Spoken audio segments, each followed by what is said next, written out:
we go there first before Baba arrives.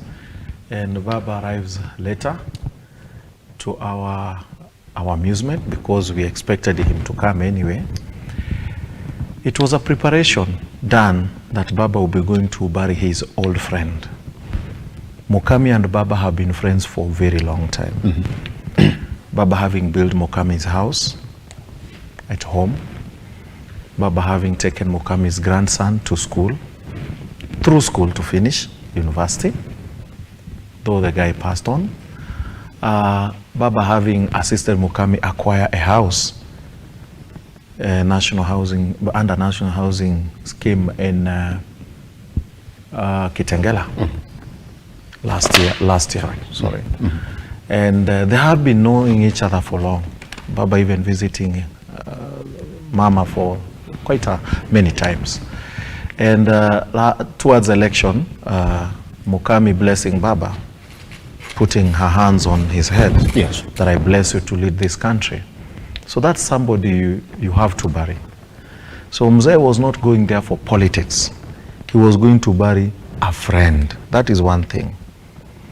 The second of it is that the government had to go and bury the field marshal. Reason is, this was a fighter for liberation of Kenya. So the government had no way out. You like it or not, you love her or not, you have to bury. And if you want to know government ikona madharau, they tell you we are having a mourning and we are going to have a state burial. Then that state burial, flag is not even half-mast. How? Was it a detail that was omitted? That was a mistake. You are burying a field marshal of the Republic of Kenya who brought what you have today. And if that other person you put a half-mast, surely a field marshal, you don't put a half-mast. I mean, you don't drape the coffin with your flag. It was a white coffin, just bare white. Where was the flag on top of the coffin?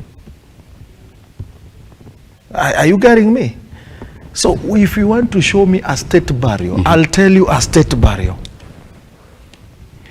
And it was nice for the government to request the family, yes, that this should be the first person to be given a state burial at the Freedom's Corner.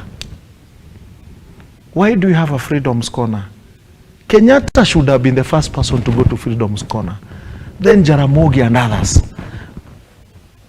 But they were never taken there. So I don't know who will be the first person to start the burial at Freedom Corner, because that is their burial place. Yes.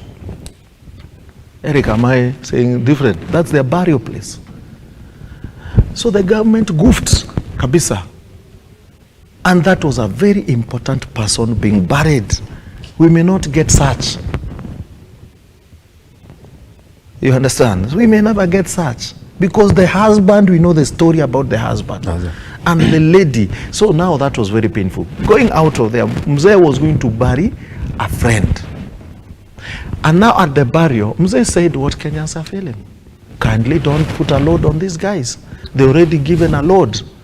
And that load is very simple load. Don't overtax them. They're already overtaxed. Yes.